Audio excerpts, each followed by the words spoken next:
Good evening, everybody. Welcome to the West Goshen Township Board of Supervisors meeting for Tuesday, February the 17th. To start the meeting, will you please stand and join me in the Pledge of Allegiance? I pledge allegiance to the flag of the United States of America and to the republic for which it stands, one nation, under God, indivisible, with liberty and justice for all. Thank you. Please be aware this meeting is being live streamed on YouTube, and the meeting may also be audio or video recorded by people present in the room. Our first item of business is the opportunity for public comment. Is there anybody in attendance who has a comment or question they would like to ask? So this would be for anything that is not on the agenda this evening. Yes, sir. Yes, hi. Would you mind coming up to the microphone and stating your name?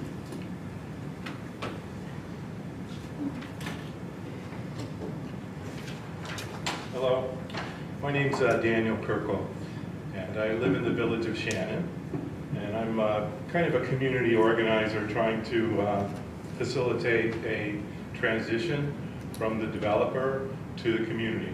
This is long overdue. It's probably 25 years overdue for some reason. But anyway, I'm in the middle of it. One of the things, and I have a copy of our, that I can leave with you, there are declarations and restrictions, covenants and easements, and section 6, article 6, there's supposed to be an escrow account that everybody paid $200 into, and that is controlled by West Goshen Township. And I've made an inquiry about that, and it can't be found. Nobody seems to have any knowledge of the record. And that would add up, there's about 300 residents there, so it should be about $60,000. And one of the things I'm finding as I'm gaining information from the builder, who is very, not super forthcoming, but we were able to get a few records, is we just don't have any money. and anything that we can find would be helpful. So that's my comment, and I'm happy to leave a copy of this with somebody to look into it.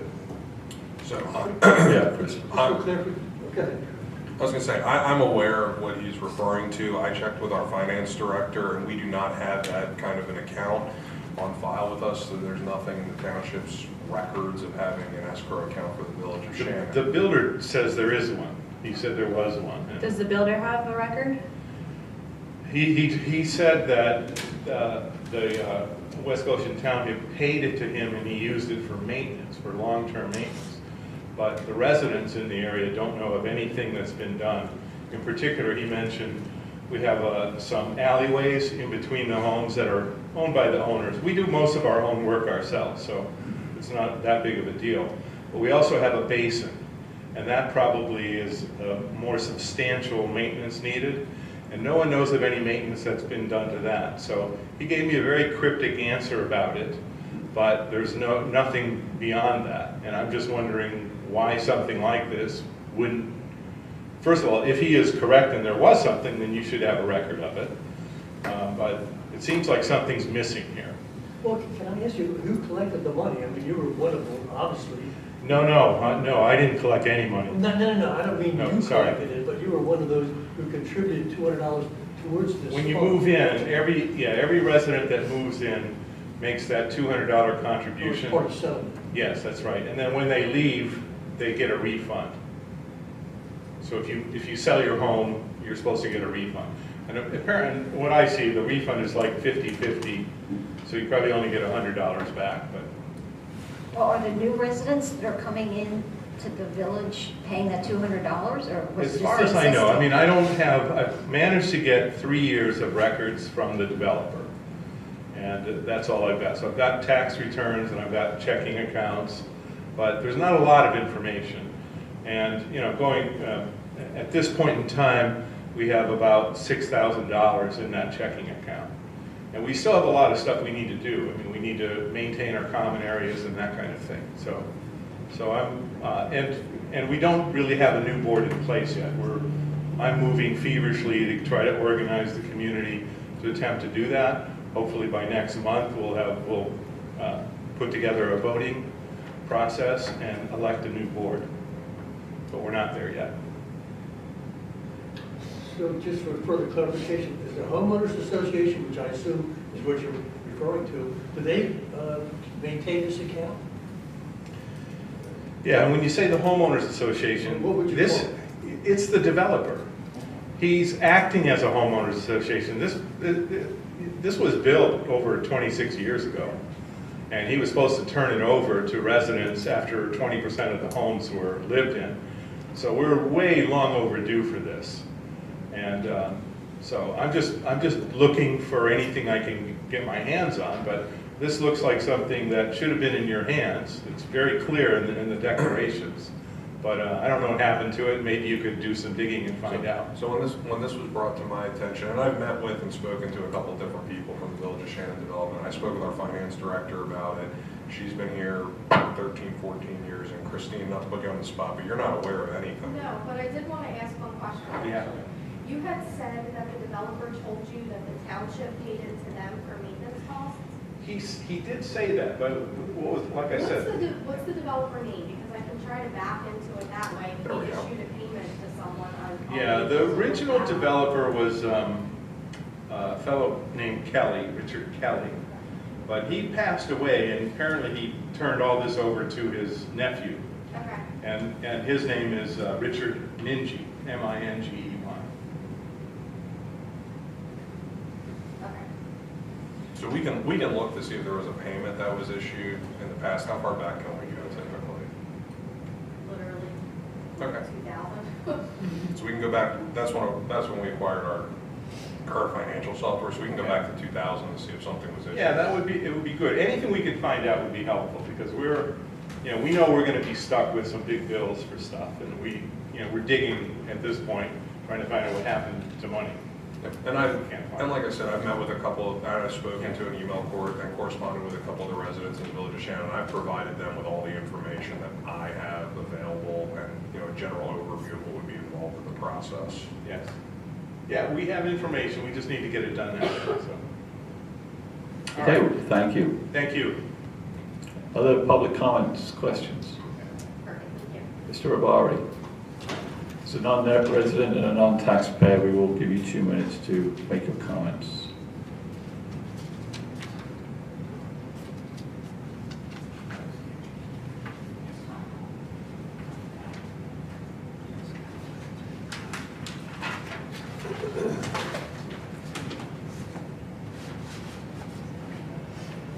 Councilor, that's where you're over. Oh, okay, thank you. Thank you.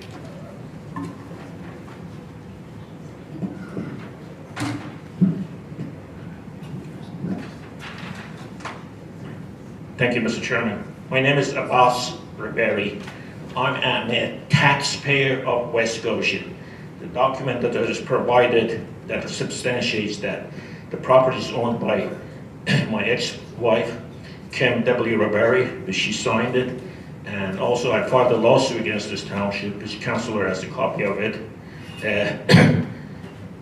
It's amazing that they do not acknowledge me as a taxpayer of West Goshen, which I have provided all the nitty-gritty, all the money that I paid. Anyway, the corruption in this township far exceeds that. Village of Shannon, just the beginning of it. You have to ask yourself why the Village of Shannon doesn't have a homeowners association. Anyway, the corruption started way past with Halverson era, and I don't want to speak ill of the individual died. Just let Mr. Rabari speak, please. Chris Piali was a supervisor, then he became a chairman, then he became a recorder of the deed and state representative. After that, Deb Ryan was a chairman, Deb Ryan was a DA, and she became a judge. The black sheriff sued the county, and the county settled it for $126,000. Birds of a feather flock together.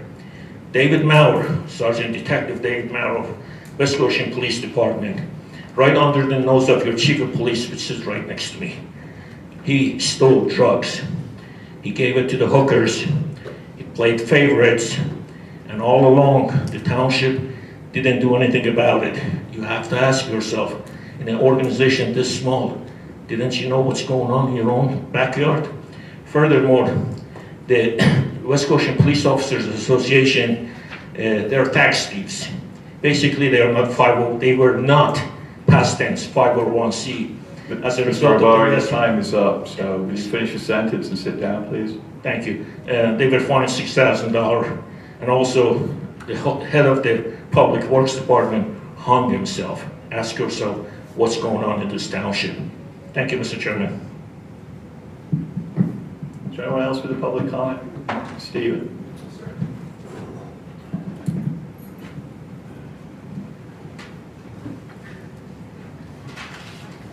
Good evening, I'm Stephen Lyons with Save Forsyth Farm. I'll make my remarks brief. We have been reviewing the abatement the abatement plan filed by Carl Ewald.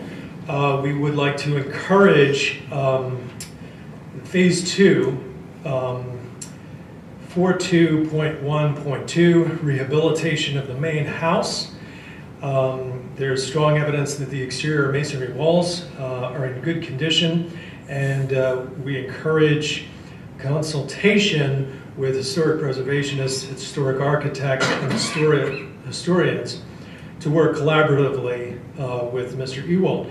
And we'd also like the board to consider, since there is strong interest with respect to the enormous history here, to petition Mr. Ewald to give the community 2 years to mothball the house, as is a common practice with historic assets that are in neglect, as we build a cooperative plan that we outlined last month to preserve and protect this historic resource.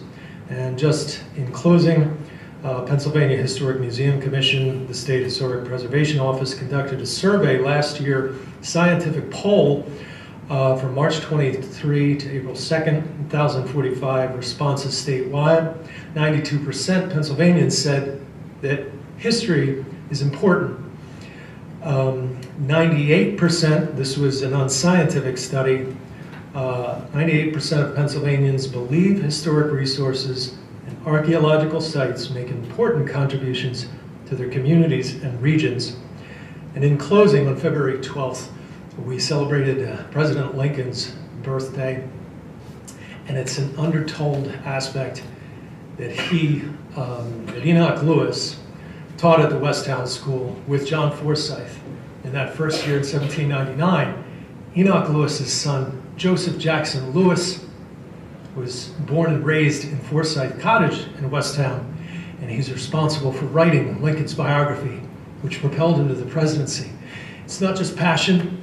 In my view, it's about leadership, teaching our children leadership, all our children leadership, so that we keep the mantle of freedom alive. Thank you for your time. Thank you, Stephen. Is there anyone else with a public comment or question? Okay, then we'll move on to the next agenda item, which is agenda item number 4, discussion and possible approval of the purchase of a new folding machine for the finance department. Christine, I have your name down against this item. I don't know if you want to introduce it, or Chris, do you want to introduce it? You want me to introduce it? Sure. So before the board this evening is a request for a purchase of a new folding machine for the finance department. This was actually allocated in the budget, and the reason that it is before the board is because of the cost exceeding what was allocated. There was approximately $4,500 allocated across the general fund, sewer fund, and waste and recycling funds, respectively. The machine that's currently held by the department has been experiencing issues that have begun to create significant operational difficulties. Essentially, it can't process the number of bills we do. So between real estate tax bills and sewer and trash services per year, we're running about 40,000 bills per year that must be folded, sealed, and mailed. When it's out of service or not working properly, the staff spends considerable amounts of time clearing jams, reprinting damaged bills, and manually folding these items. We received a quote from Rothwell Document Solutions, who is a CoStarz vendor who also provides the service for our existing copying and printing equipment. The quote for the larger machine with greater capacity is $9,995, which is about $5,500 above budget. And then with some additional accessories would be about $3,320. The total is just over $13,000. So this is before the board this evening for consideration due to exceeding the allocation in the budget. Thank you, Chris. Board, do you have questions for Chris or Christine? Yeah, can I ask? Okay. What happens to the old machine? We would actually like to keep the old machine. We would like this new machine to be strictly for sewer and trash bills and real estate taxes. We would like to keep the old machine to use for all of the other mailings that occur across all the departments in the township. You know, anything from Parks and Rec to, you know, police permits, things like that. So we would like to keep it in this instance. Great. Thank you. Well, if we didn't keep it, what would be the trade-in value for it? I think it would be pretty minimal.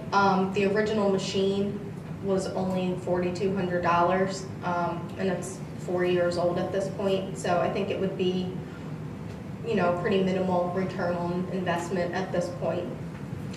And what kind of warranty did the old machine have? I don't remember offhand. I would have to go back and look, but that's something I can pull up. Well, that leads to the next question. What kind of warranty would they be under the new machine? That's something that we can negotiate with Rothwell. Would they include maintenance visits for a certain period of time? It's usually a year, but we may be able to get something longer than that. I'm certainly yourself worthwhile research. Yeah. Christine, my concern is Rothwell. It's a Rothwell machine we have now, right? Well, it's not Rothwell's machine. It's a machine that they supply, I guess. Okay, so it's the same vendor though that we're going to get proposed for the new machine, correct? It's the same vendor Correct, supplier? yep. So, I mean, our history with it over 4 years has not been good. Mhm. So what makes us believe, just because it's a larger capacity machine, that we're going to get a much better Well, life I out of the also- new machine? I also think that restricting this to tax and sewer bill usage is going to make a big difference. Part of the problem that we have now is the settings being changed back and forth between regular paper and our bill paper, because our bill paper is thicker. It's a different kind of fold because the machine is to self-seal it. So every time that somebody else uses the machine, it's adjusted for regular paper size and fold, and then a lot of that movement back and forth creates a lot of issues and breaking and things like that. So we think that in addition to this being a larger capacity machine and restricting it to just sewer and trash bills, that will limit a lot of the issues that we have as well. This is solely going to be used by finance, the new machine, Correct. is what you're saying. And do you think that over the last 4 or 5 years, how long it is we've had this machine, that the demand on the machine has increased significantly? Are we doing twice the volume of use that we did 4 or 5 years ago? I wouldn't say twice, but I mean, just in my time here, you know, the sewer and trash bills have gone up about 1,500 bills a quarter. So that's about 6,000 more a year. That's also not including real estate taxes. And I also didn't factor into these numbers any interims that we send out, any interim tax bills too. So that's additional also. Okay. Other questions from the board? Just one last question, just for the record. This is above the threshold required by the state to have to put a capital equipment piece of purchase out for bid, for 3 bids, either telephonic or written. Why is this not being put out for bid? Because they're a CoStarz vendor. They're a CoStarz vendor. Okay, so can you explain how that works? So through the CoStarz Cooperative Purchasing Program, that does not require any bidding. Purchases made through vendors through the General Services Purchasing Program don't require bidding. So it's already been vetted by them? Yeah. Thank you. Any other questions from the board? So Christine, you're looking for a motion tonight to approve a not to exceed amount of how much for this equipment and its accessories? $13,315. Yeah, Okay, is that correct? correct. Yeah. What are the accessories?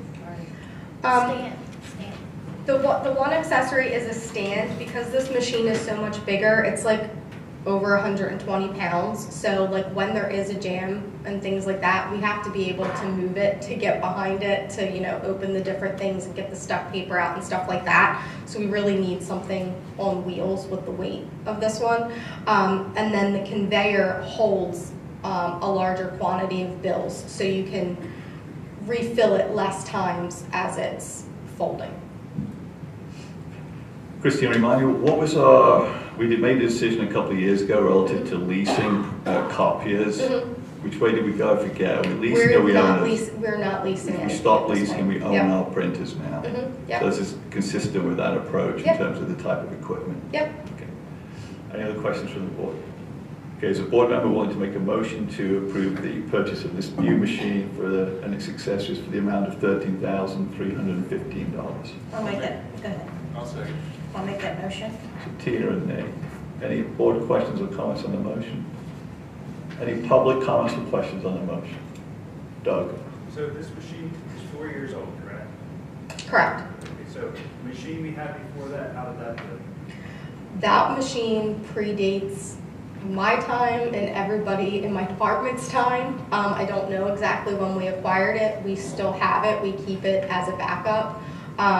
But it's no longer serviceable. We cannot get parts for it. Anytime it breaks, it's my department trying to fix it. So, you know, that's not something we can rely on or anything like that. So we're going to get rid of it if we get this new machine? Probably. We'll see how it goes first. Okay. Instead of trading anything in, I would put it up on municipal. Yeah, exactly. Exactly, yeah. So is this machine like something analogous to a real big computerized copier? It's not quite that big. Because they can cost over 10,000. Mhm. I mean, they're big. So if maybe it's okay. Yeah, was that your point, Doug? Yeah, Okay. I mean, if it's a really big commercial voting machine, they can Yeah. cost that. Any other questions, comments from anyone? Okay, then we're ready to take a vote. All in favor say aye. Aye. Is there any opposition? Hearing none, the motion passes 5-0. Agenda item number 5 is discussion regarding zoning hearing board application number 1, 2026 for 900 Airport Road, unit number 6, seeking a variance from section 84, 56, 56-2, 55 I-2 of the West Goshen Township zoning ordinance. Shelby. Before the board this evening is zoning hearing board application 1-2026. The applicant, the goalie trainer, is seeking relief from the number of parking spaces required by an athletic club outlined in section 8455 I-2 of the township zoning ordinance. The property is located at 900 Airport Road, Unit 6, and is located in the I-1 campus light industrial zoning district. An athletic club is permitted by right in that district. Under the current requirements, they would require approximately 50 parking spaces based on the size of their unit. The application does not propose any construction aside from any interior modifications, which would be handled through the permitting process. The application was reviewed by the Planning Commission at their February 10th meeting, where they recommended unanimously that the township remain neutral. And the application is scheduled to be heard before the zoning hearing board next Monday night on February 23rd. A representative on behalf of the goalie trainer, I believe it's Julie. Yes, Julie is here on behalf of the goalie trainer, who represents the goalie trainer. Julie is on behalf of Kaplan Store. Julie, if you wouldn't mind, what's your last name? Bernstein. Bernstein, okay, thank you. Go ahead.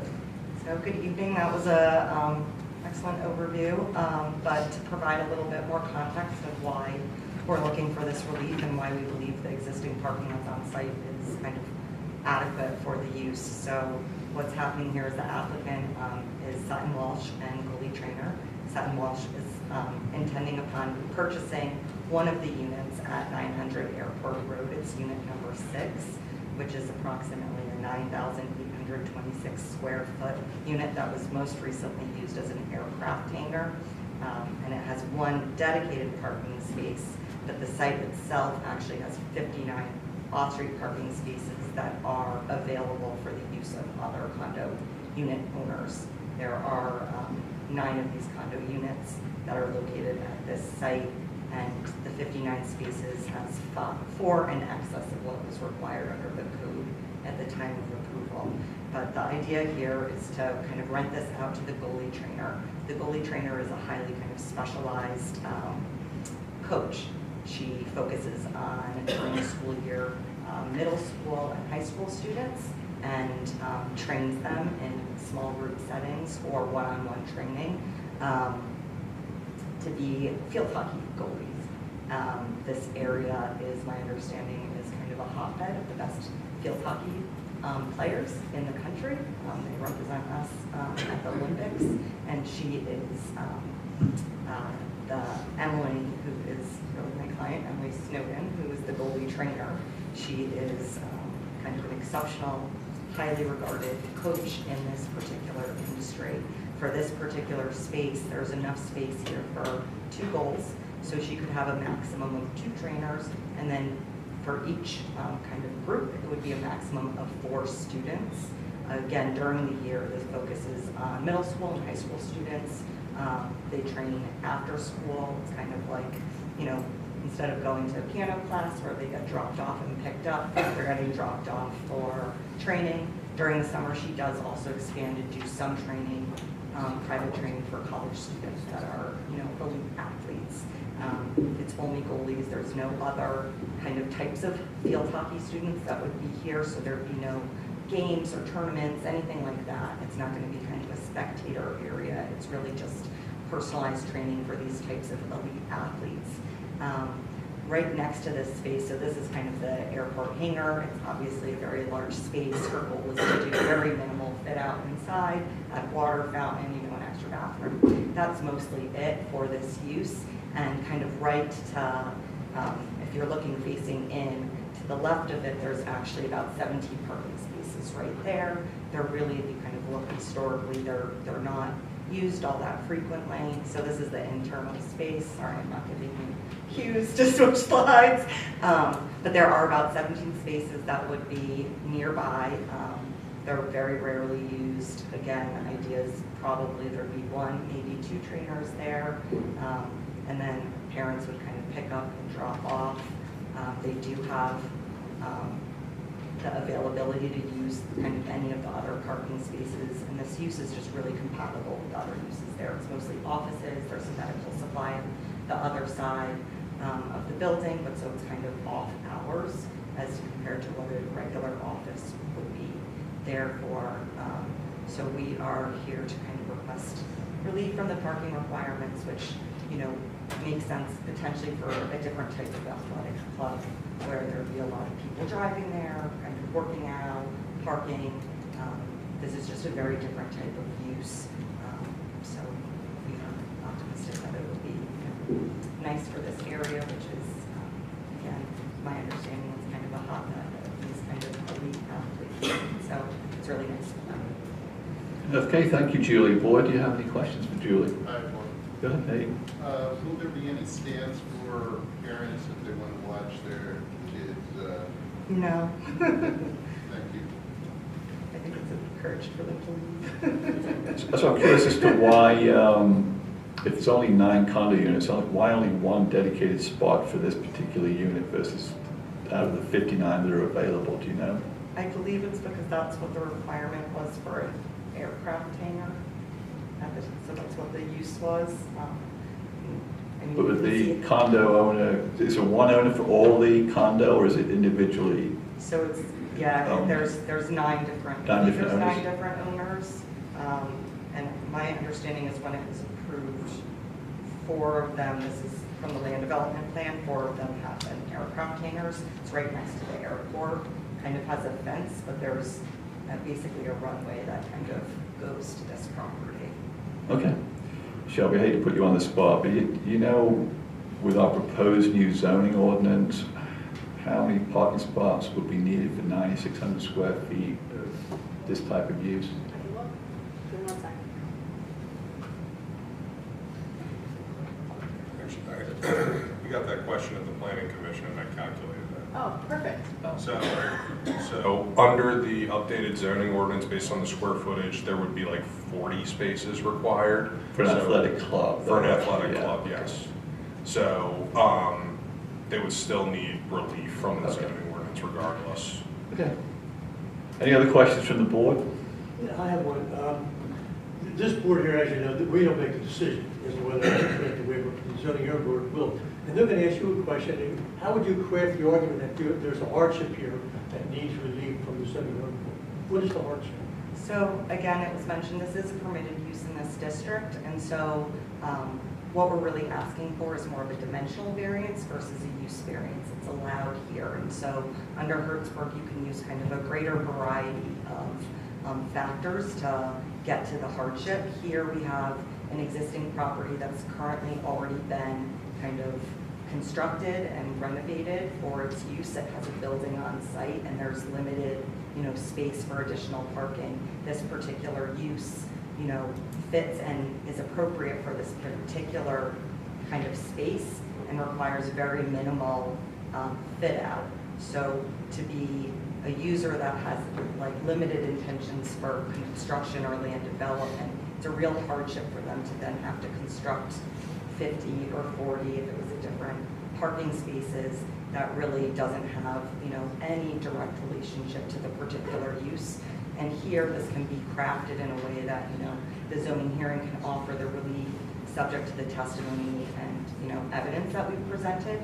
So it really would be relief that's tied to this particular type of athletic club, as opposed to a different type of athletic club that, you know, reasonably would require more parking. So that was gonna be my question, like the definition of an athletic club, and if you were, or I guess not us, but if you were to give this variance, would it attach to any athletic club in the future?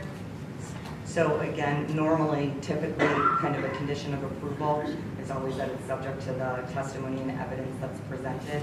Here, we're going to present evidence of this particular type of use, this type of training use. So it would run with the land with this particular type of use, but I think that the zoning officer would certainly say if an athletic club came in of a totally different type, that the variance relief that was provided doesn't run with any and all types, because that would be different. The type of use would be, would vary so dramatically from the evidence that we have presented. Ari, do you agree with that? I do. It depends on the record that's developed at the hearing, but the zoning hearing board would take that evidence and then base its conclusion on that testimony and evidence. In terms of practical enforcement, in the longer term, it is incumbent on Shelby to periodically go check and make sure that they're adhering to those requirements. And otherwise, we'll get notices from neighbors who are upset that they're not adhering to the requirements. So, okay. And Mr. Chairman, I did do the math. It would require exactly 40 spaces under the new zoning code. Okay, so Chris got it right.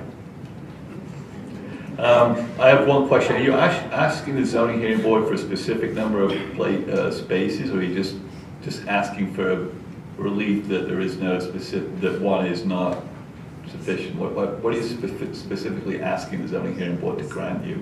So our request is that the one dedicated and then 58 additional spaces on site is adequate for this particular use. That is how kind of the application was presented. Again, as mentioned, there are kind of 4 excess spaces to what's required for the other uses. And we believe that 4 spaces is really what would be kind of adequate, or slightly more than adequate. You had 2 trainers and then 2 spaces for someone to kind of drop off their kid and pick them up. That way it wouldn't have any kind of impact. But under the condo, they would be able to park anywhere else. And have the other condo owners been informed of this request for variance? Yes. And have any of them, do you have any response from any of them? I did get an email today, this weekend maybe. I read it today from one of the condo owners who intends to attend to the meeting. Okay. I think we should be neutral on this. Okay. Okay, sounds like the board is neutral on this, and you'll present your case to the zoning hearing board, and good luck with that. I appreciate it. Thank you. Thank you.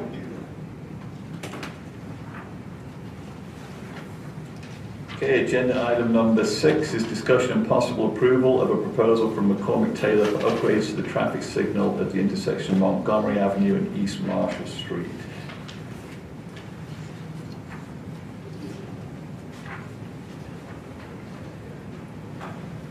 Chris.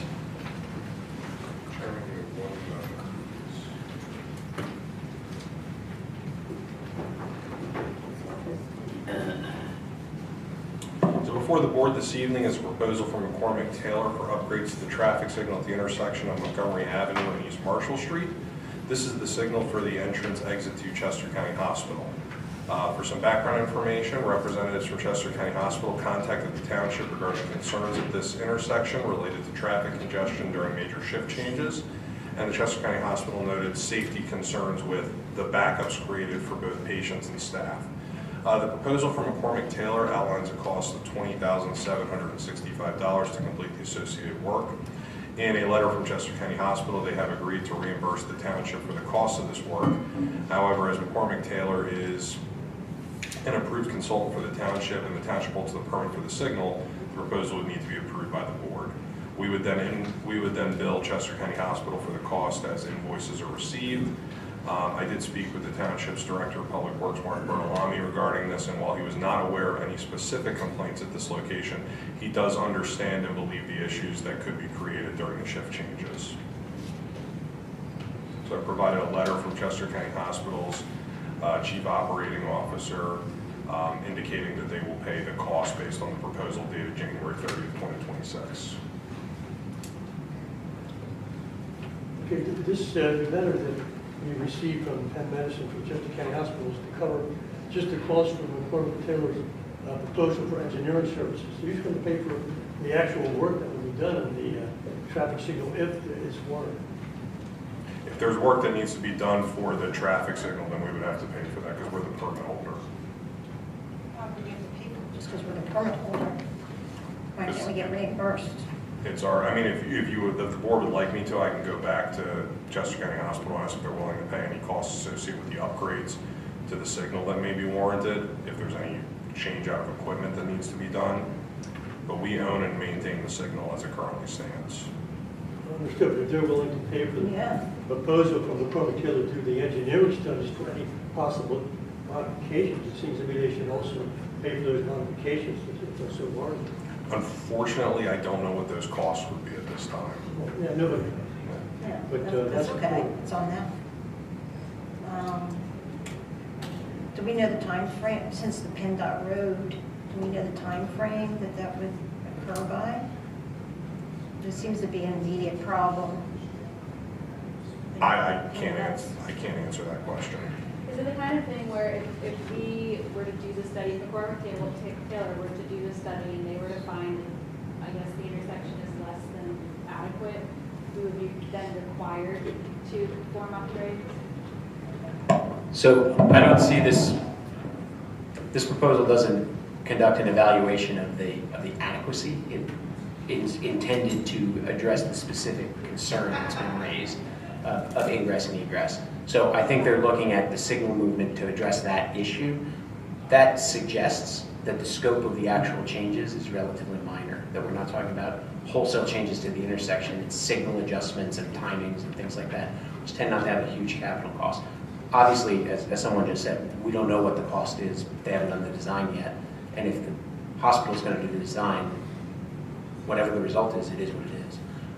And the township may be in a position at that time to look at it and say, that's more than we want to do. And the hospital could decide that they want to pay for it at that point too. I assumed that this was, a traffic engineer was looking at this to determine if this was adequate. Is that not the case? No, So that is that's the what case. this That's what the proposal proposal is is. to Yeah, evaluate that's what I the thought. intersection and what changes would be necessary to address the specific concerns that have been raised. Right. They're not conducting a holistic review of the intersection. So, right, so if it comes back and they say, yeah, you know, like, this intersection could really benefit from these minor Additional. changes, then we would still have the opportunity as a township to say, okay, that's great, but we don't, you know, we won't shoulder the cost for that at this time. That's right. We won't be held to, okay. That's right. There's always a risk. There's always a risk that a traffic engineer comes to a conclusion that there's a life safety issue or something, and some sort of emergency that needs to be addressed immediately. There's no indication that that's the case here. It's a risk, but that doesn't seem to be the case. This seems to be more of a, hey, we've noticed a problem. How can we get the traffic doctor to look at it to see what happens? And what we would do as part of this process is if there was any type of construction, we would get a cost estimate from Andy that we could then provide to Chester County Hospital and do an updated agreement with. Mike, are you aware of any major traffic issues at that intersection? I'm not, but I'm listening to this shift change.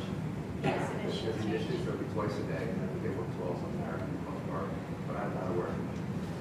I live around the corner, and it does get quite congested during those shift changes. What times are those? Say 7 to 8. Also around the time that that Henderson, the kids are going to school, and then around 4 in the afternoon it gets heavy as well. They're willing to pay for it, I think that's fine.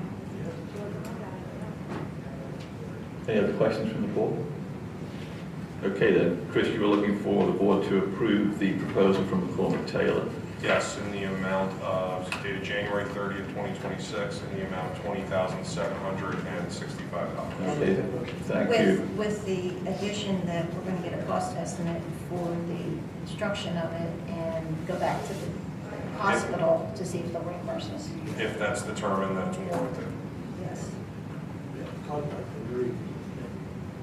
Okay, so just to be clear, we're asking McCormick Taylor to revise their proposal to include an estimate of the cost if an upgrade is required. No. this approval would be contingent upon getting a cost estimate for the construction. Well, who's, going back to Chester if we're County approving it Hospital. contingent upon, then who's doing the cost estimate?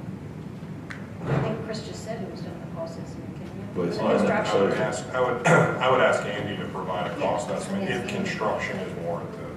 If it's warranted, yeah. So just clarify that the proposal includes a cost estimate of any upgrades if they are warranted.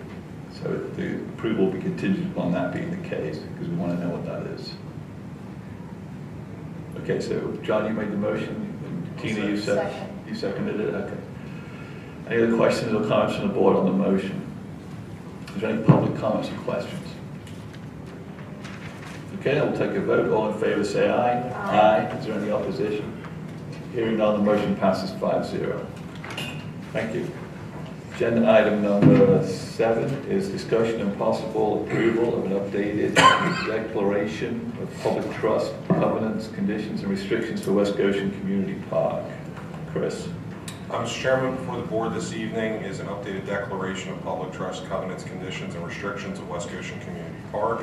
There are 2 tax parcel identification numbers that constitute West Goshen Community Park, and it was brought to my attention that the previous declaration only accounted for one of the tax parcel identification numbers. As part of the township's grant award by Chester County for the improvements at West Goshen Community Park, the township is required to update this declaration as the award included work on both parcels. So essentially the document says that this piece of property will always be used as a public park. And it's been updated. I talked to Monica at the Chester County Department of Parks and Preservation to provide me with their sample agreement. We included both tax parcel ID numbers, both deed book and page numbers, and the total acreage for both parcels combined. And everything was found to be acceptable. And has Ari's office reviewed this? We have, but you should be aware that changes are not permitted to the document. This is a standard form agreement. You don't have any concerns about the standard form, right? No.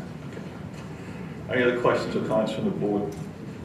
The only question I would have would be, are there any other parts that we have in the township that are in need of declaration, identification? This is specific because we have a grant from Chester County, so this is part of the grant requirement. I understand, but do we have other situations like this? The only other one that I was aware of that was done under a grant was the former Hallowell Field, which was where Building D was, and it no longer exists. Or Building D is, and it no longer exists. Would it affect us as far as Greystone Park, or would we take dedication of that? No. What about that new parcel we added to access Cooper Smith? Well, it depends. It depends if there was a grant that was done to construct the park, to construct any improvements in there or anything like that. Okay. But there isn't one right now, right? Not that I'm aware of. So it doesn't matter then.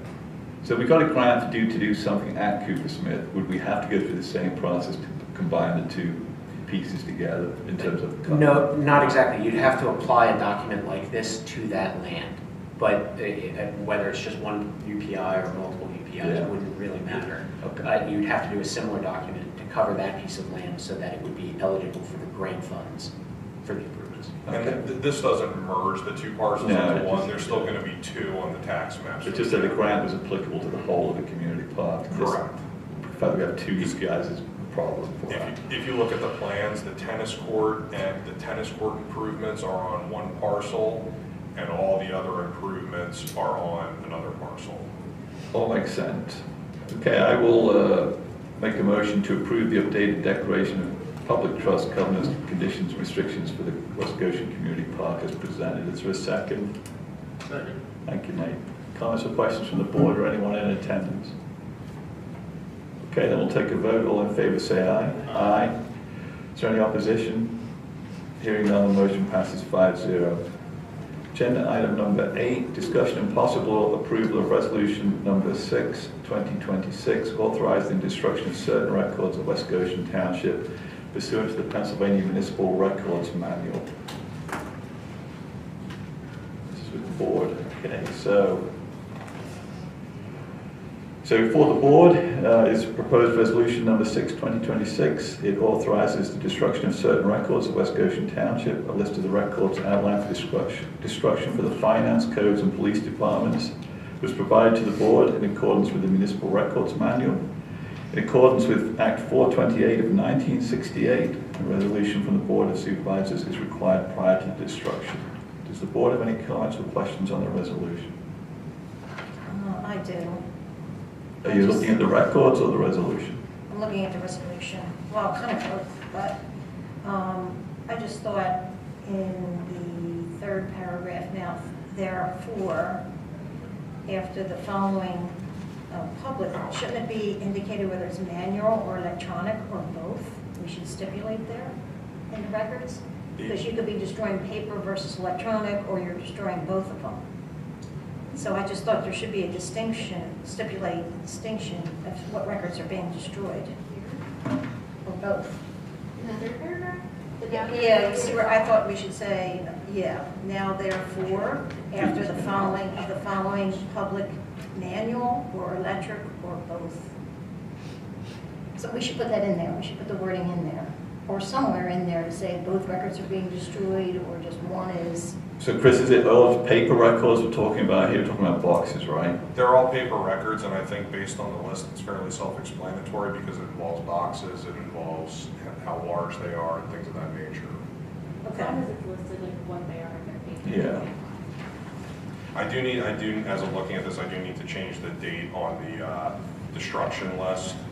So I didn't update the one from the previous resolution, so I'll update the date on there to reflect today's date. Oh yeah, you got 29. It says 2026. Resolution 6, 2026. I guess even if it does say it's on a shelf, is it also electronic somewhere? So certain of these records are still maintained electronically. Okay, so the electronic are going to remain, but the manual are not, paper is not. Correct. Okay, do we need to stipulate that? Because No. I assume that all records were going to be destroyed here. Because after a certain year, you don't need them anymore. I don't believe so. I mean, we can pull up, for example, utility billing receipt posting. We can pull up those records in Munis, and they don't take up any space or any issues. Well, Chris, since you have to alter it anyway because of the 6/2026 for the resolution, to satisfy Tina's request, can we put the following public paper records in the paragraph? Sure. Thank you. All right. Or paper only. Paper, especially what we're getting rid of. So, is there any questions on the actual destruction list itself? I had one for the codes department, just curious, what about the records from 2012 to 2015? For some reason, that's not included. I believe those were already authorized for destruction. Yeah, they don't exist here in Oh, the they don't, township. they're already done? Residentially, they do not exist. Any other questions on the records list? Any other questions for the board at all? Okay, then, is the board member willing to make a motion to approve resolution number 6, 2026? I will make the motion. Is there a second? Second. Thank you, Ashley. Any questions or comments from anyone? Doug? Does it include any accident records? It does have, I'm looking at the police department here.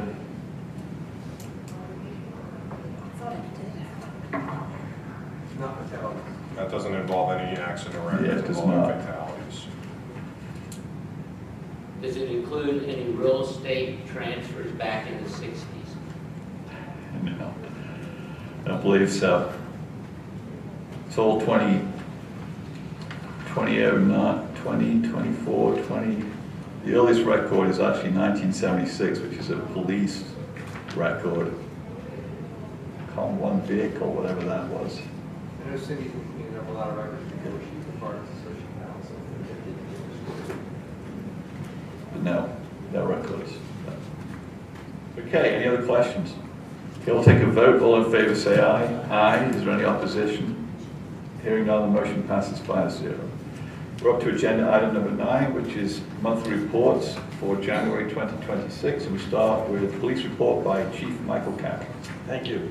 The report from the police department for January 2026 responded to 2,076 calls for service. 42 of those were alarms, and 2 of those alarms were found to be valid. We responded to 92 accidents, 39 of which were reportable accidents, and we drove a total of 29,153 miles.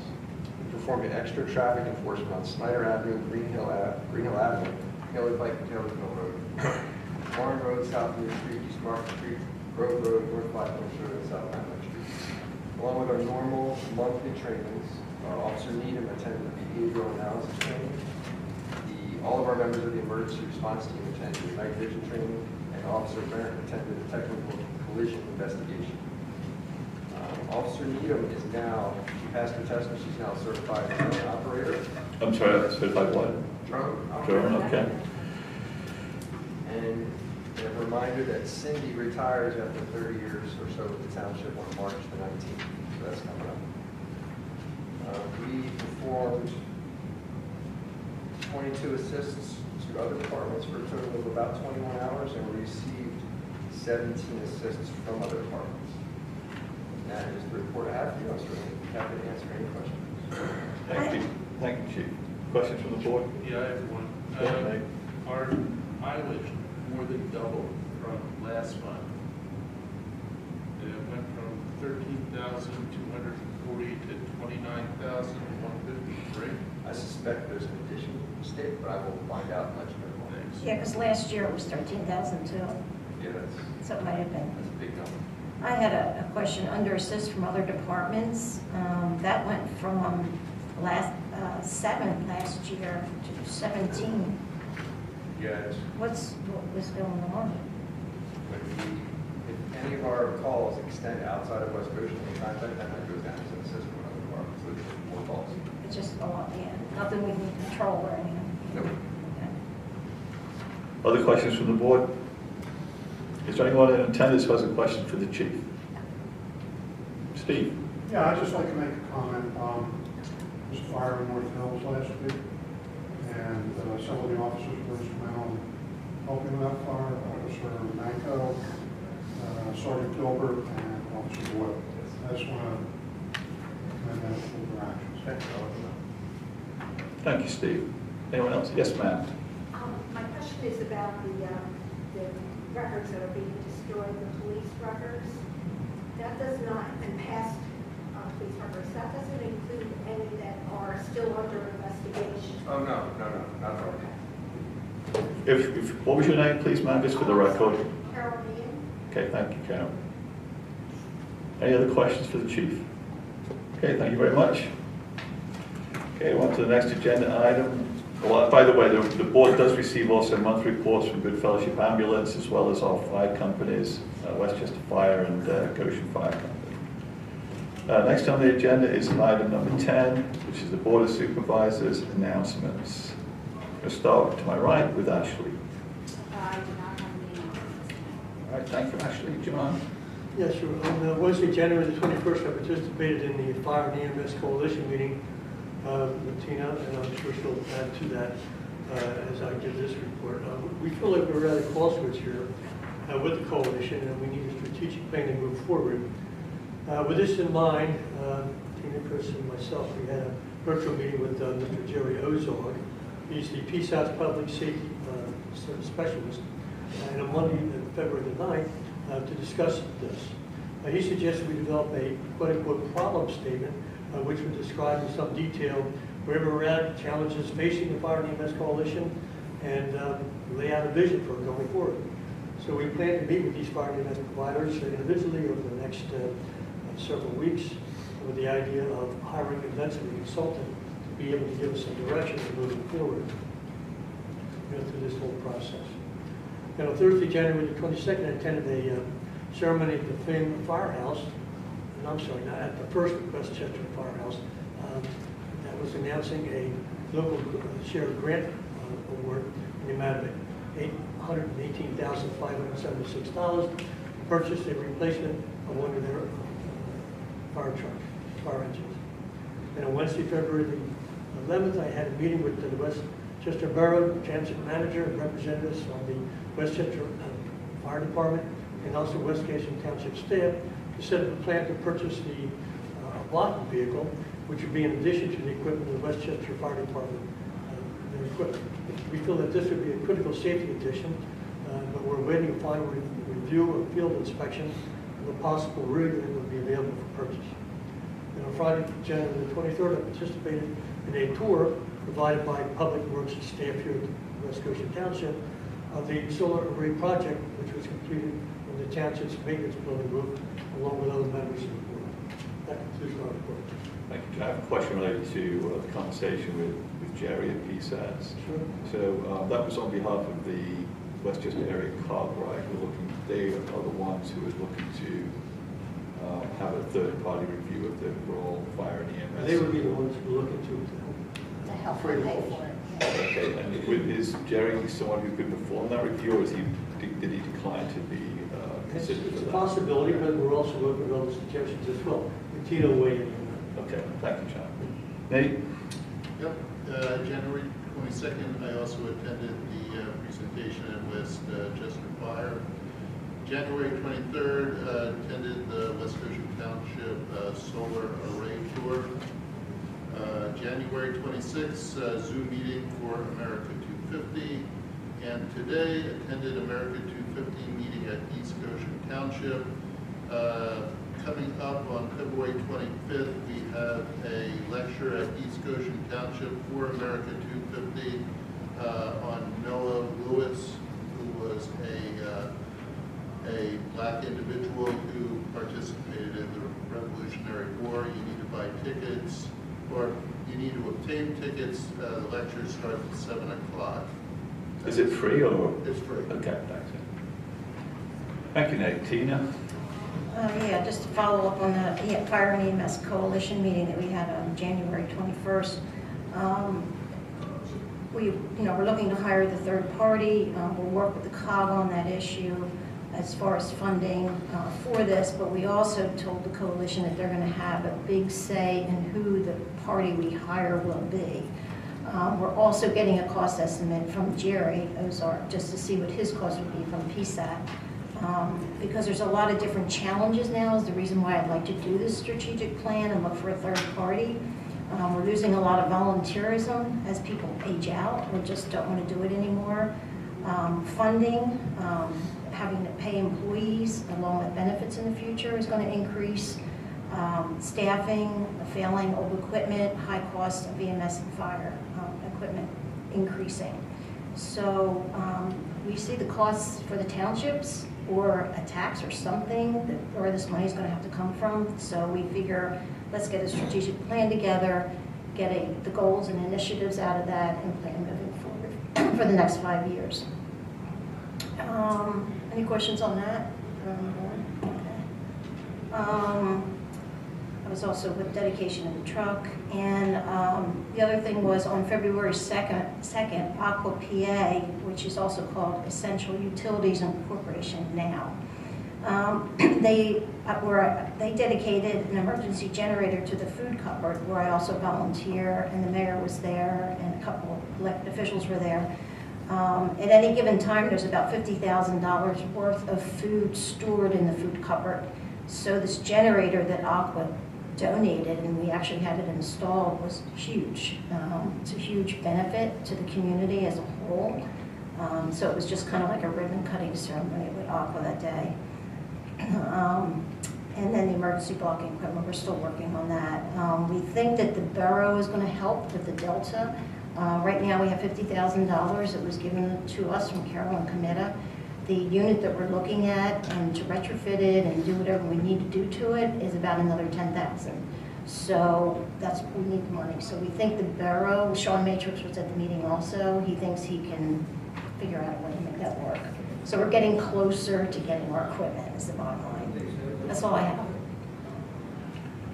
Thank you, Tina. I just have a couple of announcements. The board met in executive session on January the 23rd to review 2026 performance objectives with the township manager.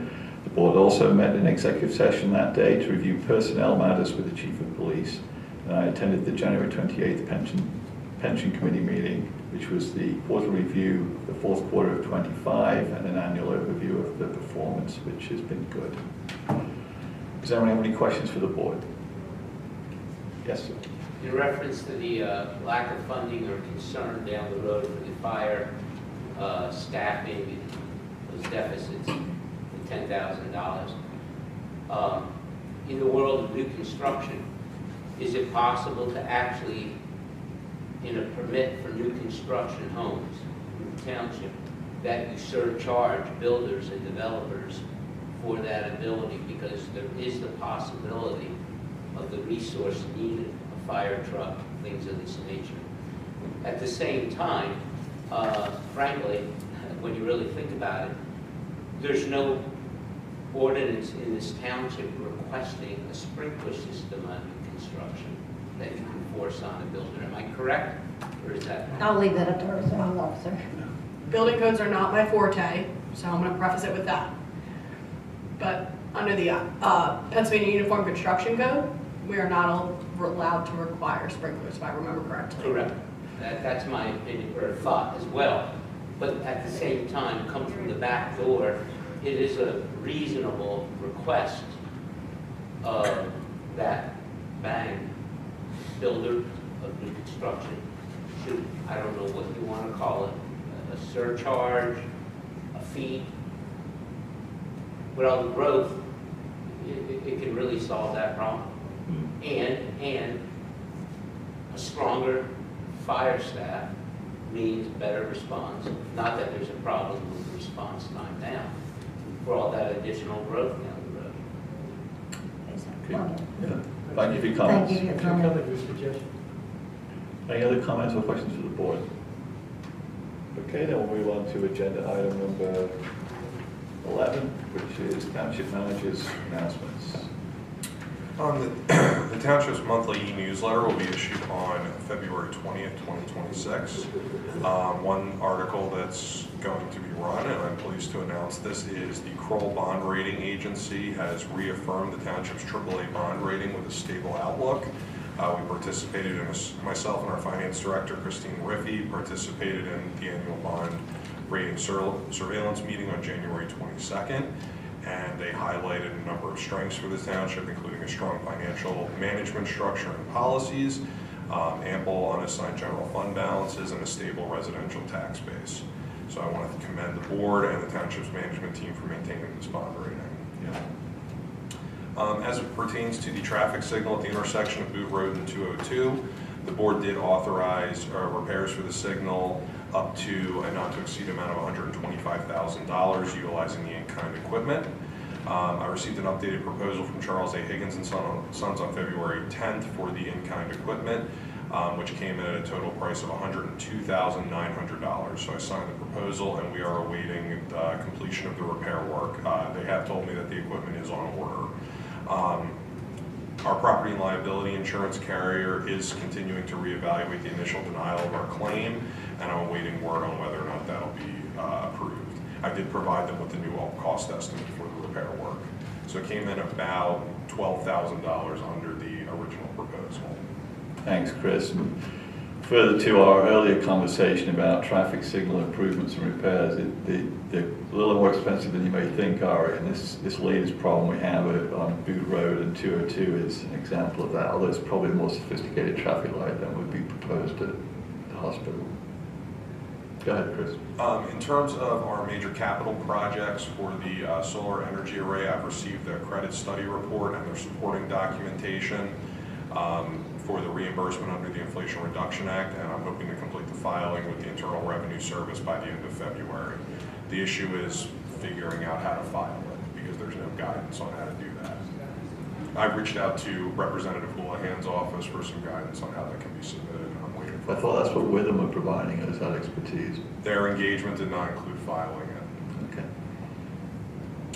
The Bailey Pike sidewalk, Carroll Engineering has completed the field survey for the project, and their office is awaiting right-of-way information from PennDOT.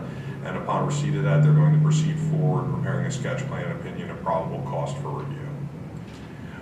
In terms of the Basin Ridge Stream Bank project, we have received communication from one of the abutting property owners who appears willing to provide a temporary construction easement to the township, and Chris Peterson has been in touch with the property owners and is working to arrange a time to meet with them to go over the project.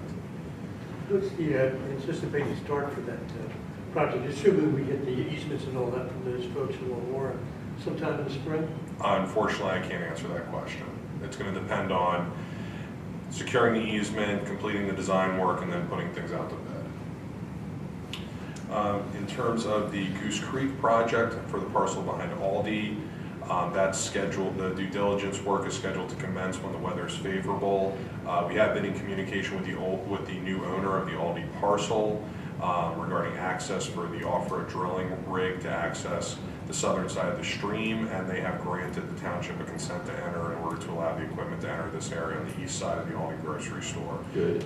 So once the weather breaks, then we'll commence with the due diligence work. For Montgomery Avenue, we had our project kickoff meeting with PennDOT on February 10th with myself and representatives from Carroll Engineering. This is part of the Multimodal Transportation Fund grant that the township received from PennDOT for this project. Carroll Engineering PennDOT is preparing the necessary grant agreements for the township's execution. They told us on the meeting it would probably take about a month for us to receive those as they go through the review process. And Carroll Engineering is beginning the necessary design work to proceed forward with bidding out the project. Those are general. I believe both of our grants will be about 3-year contract terms. For the community park improvements, I'm awaiting the final contract documents for signature, and then we'll schedule a pre-construction meeting shortly thereafter. And I did provide the updated information on the contractors, both Chester County and the PA Department of Conservation and Natural Resources. And Carroll Engineering is working on the design work for the splash pad component of the improvements. For North Hill, there are still a few outstanding final restoration items to close out the project, which will be completed in the spring when the weather is favorable. We're still holding approximately $64,000 in escrow to cover from payment in order to cover the remaining cost. Once completed, we'll submit our grant reimbursement, and our grant contract runs through the end of September of this year, and I imagine it'll be well before the deadline on the contract. For the Rosedale Avenue sidewalk project, we still also have a few outstanding items for restoration to be completed to close out the project, which will be done in the spring, and we're holding about 10% of the contract value to cover those remaining costs. And our grant contract runs through June 30th of 2027. So we'll do one reimbursement when all the items are completed. And then finally, the Coopersmith Park Pavilion project, we did receive a cost estimate from Carroll Engineering for the repair work for the pavilion. We had a staff meeting to discuss that. We're following up with a meeting with Carroll Engineering actually tomorrow to outline a scope in order to prepare a professional services proposal for the board's consideration at a future meeting. So that'll be coming before the board. But the cost estimates that were provided are relatively in line with what was included in the budget. The pavilion, is it a safety issue? I mean, is the thing in danger of falling down, parts of it? Yes. So is it being utilized by residents, or can it be? It's taped off and no one can utilize it. So nobody can use that at this time? No. And we're looking at, because of the nature of it, one thing we talked about internally for staff is because we have camp coming up, looking to secure a temporary shade structure for the campers for Coopersmith Park.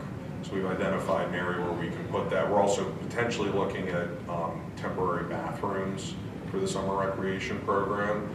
We're not looking at porta potties. We're looking at something that can do some storage and something a bit more comfortable, we'll say. We had a meeting with Public Works and with our recreation department to talk about that last week. We're following up with Carroll Engineering tomorrow. Just taping it off, do you feel that's sufficient, or should it be like a plastic fencing placed around it? We're going to talk. It got us through the winter, so we're talking about more secure. We're going to talk about more secure temporary blocking with Carroll Engineering tomorrow.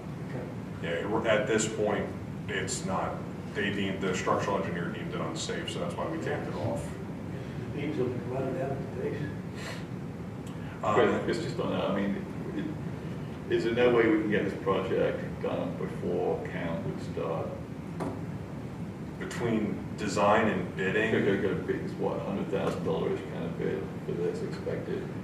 It depends. Carroll Engineering provided us with two options. One was to repair, and the other was to actually restore the pavilion area. And when we were meeting internally, we thought it would be better, instead of just doing a repair, just to replace it within kind. So we were kind of thinking this would be something that would be done after summer camp. But we're going to meet with Carroll Engineering tomorrow, and we'll know more after that meeting. I think you should just challenge yourselves on that a little bit. It's my personal view. I think, you know, would this be a complete replacement for an in-kind versus a substantial repair, which would be more than adequate to give it a, you know, a meaningfully longer life and can be done more quickly and have no disruption to the normal camp process. That's just my view.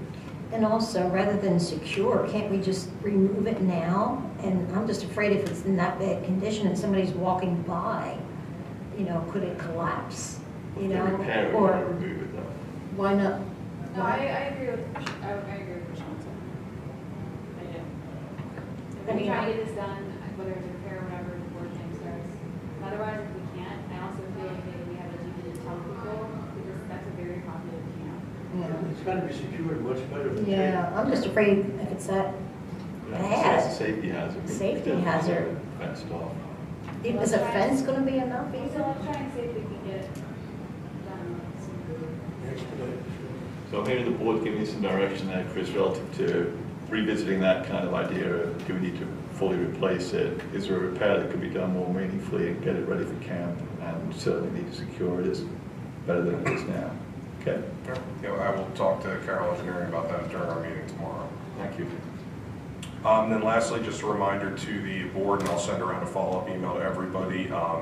Comments on the zoning ordinance update. We had our joint meeting on January 28th, and then there was going to be a 30-day period to provide comments to myself and Shelby, and that deadline is February 27th. So I will send around a reminder to everybody.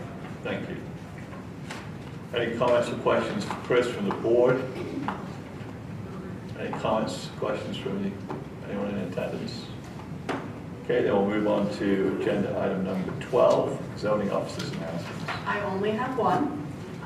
Although we are coming to the end of winter, I just want to publicly remind residents to clear their sidewalk after snowfall.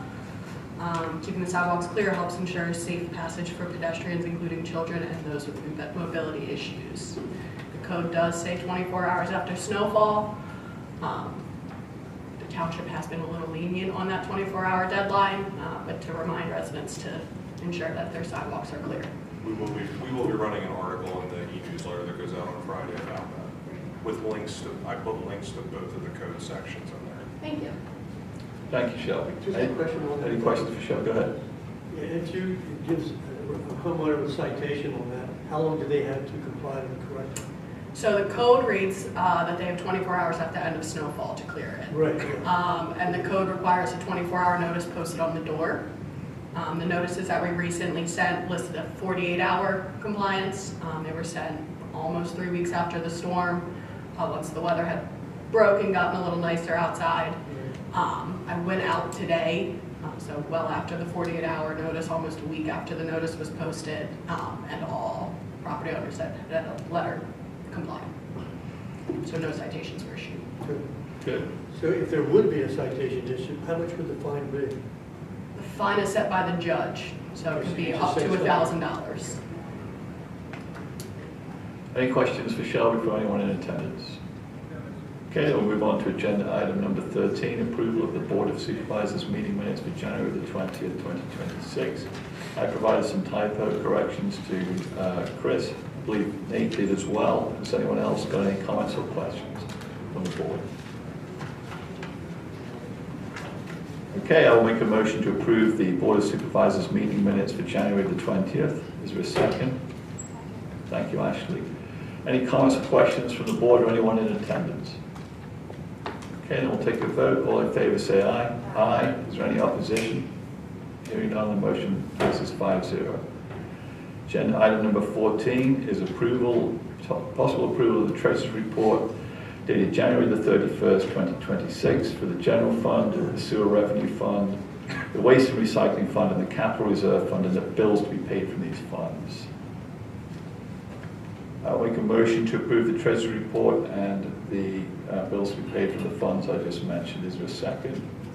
Thank you, Ashley. Does the board have any comments or questions on the bills list or the treasurer's report? Yes, I do. On page 2, is it normal for us to pay volunteers to do like a holiday workshop or anything? Yeah, yes, Okay, we've paid them in the past? yes. Okay, I was not aware of that. Is the board aware that we pay people to do? Where are you?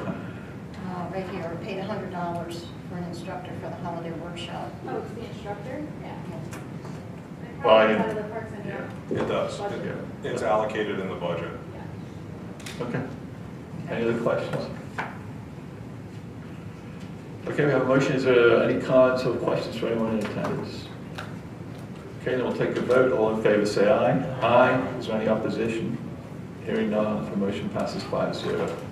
Our motion to adjourn the meeting at 7:18. Is there a second? Second. Thank you, Nate. All in favor of adjournment say aye. Aye. Thank you, everyone. The meeting is adjourned.